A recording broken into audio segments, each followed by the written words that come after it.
ओम शांति। Good morning everyone. मैं आशा कालरा एक न्यू नेम से इनर लाइट चैनल का नाम चेंज करके इनर लाइट आपको अच्छा लगेगा।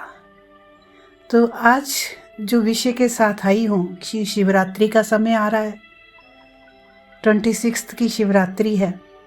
तो आज हम बात करते हैं शिवरात्रि और जागरण का आध्यात्मिक रहस्य। हमारे देश में शिवरात्रि का पर्व हर वर्ष मनाया जाता है।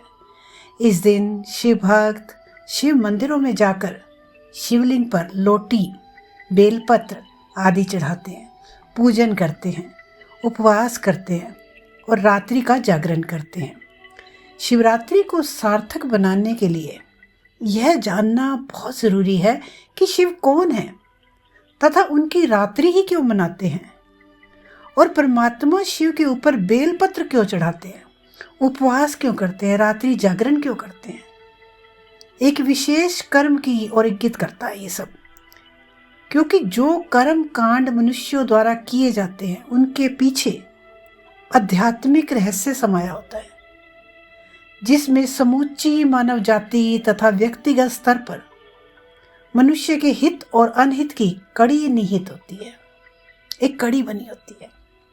आज के संदर्भ में केवल आडंबर और परंपराएं ही रह गई हैं। इसलिए आवश्यकता है कि इस महान पर्व के महत्व तथा इसके आध्यात्मिक यादगार को अच्छी तरह से जान पहचान कर अपने जीवन में धारण करें। तो चलिए बात करते हैं। भारत के कोने कोने में शिव के लाखों मंदिर हैं, जिनमें शिव की प्रतिमा शिवलिंग के रूप में पाई जाती है। कश्मीर में अमरनाथ, गुजरात के सौराष्ट्र में सोमनाथ, वाराणसी में विश्वनाथ, उज्जैन में महाकालेश्वर तथा नेपाल में पशुपतिनाथ के रूप में प्रसिद्ध शिव के मंदिर हैं। इन शिवालयों के नाम परमात्मा के दिव्य कर्तव्यों के परिचायक हैं कि उन्होंने क्या क्या कार्य किए, जिनसे संकेत मिलता है कि शिव ही परमात्मा है। ध्यान से सुनिएगा।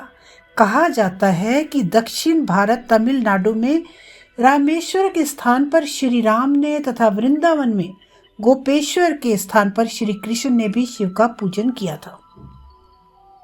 यह वृत्तांत भी इस सत्यता के द्योतक है कि शिव ही देवों के देव एवं श्री राम और श्री कृष्ण के भी परम पिता परमात्मा है।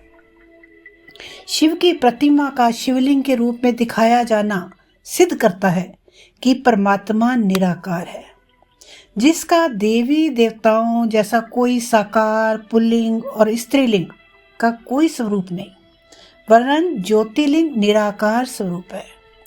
इसलिए भारत के 12 सुप्रसिद्ध शिवालयों को ज्योतिर्लिंगम मठ कहा जाता है। ब्रह्मा, विष्णु एवं शंकर 3 सूक्ष्म में आकारी देवताओं के भी रचयिता होने के कारण निराकार परमात्मा शिव को त्रिमूर्ति भी कहते हैं। शिवलिंग पर जो 3 लकीरों वाली त्रिपुंडी होती है, वह शिव परमात्मा के त्रिमूर्ति, त्रिनेत्री, त्रिकालदर्शी एवं त्रिलोकीनाथ होने का प्रतीक है। शिव को शंभु अर्थात स्वयंभू तथा सदाशिव भी कहा जाता है, जिसका अर्थ है कि शिव ही परमात्मा है, जिसका कोई रचयिता नहीं। शिव का शाब्दिक अर्थ ही है कल्याणकारी। परमात्मा शिव ही पावन मनुष्य सृष्टि की स्थापना, पालना तथा पुरानी पतित सृष्टि से सर्व बुराइयों के विनाश के अपने 3 दिव्य कर्तव्यों द्वारा मनुष्य मात्र का कल्याण करते हैं। सृष्टि की स्थापना, पालना सब उन्हीं के द्वारा होता है, अर्थात सर्व को सद्गति प्रदान करते हैं। इससे सिद्ध होता है कि शिव ही परमात्मा है। जितने भी हम देवी देवताओं को मानते हैं, है ना, उनको हम देवता कहते हैं, लेकिन हम आत्माओं के जो पिता हैं वो शिव परम पिता परमात्मा है ना। शिव आत्मा, शिवात्मा है ना, आत्मा शिवात्मा। और जो परम पिता परमात्मा है परमात्मा, तो शिव एक ऐसे हैं परमात्मा हैं जो ना तो जन्म मरण में आते हैं, ना ही कोई शरीर लेते हैं, ना ही कोई दंड भोगते हैं। तो उन्हें ही असली में हमारा पिता कहा जाता है, इन आत्माओं के पिता, क्योंकि शरीर तो मर जाता है, चला जाता है। शरीर हम लेते हैं माँ बाप से, और जो आत्मा है वो हमें परमपिता परमात्मा शिव से मिलती है। इसलिए शिव ही हमारे सच्चे पिता हैं। शुक्रिया एवरीवन, शुक्रिया एंड हैप्पी महाशिवरात्रि।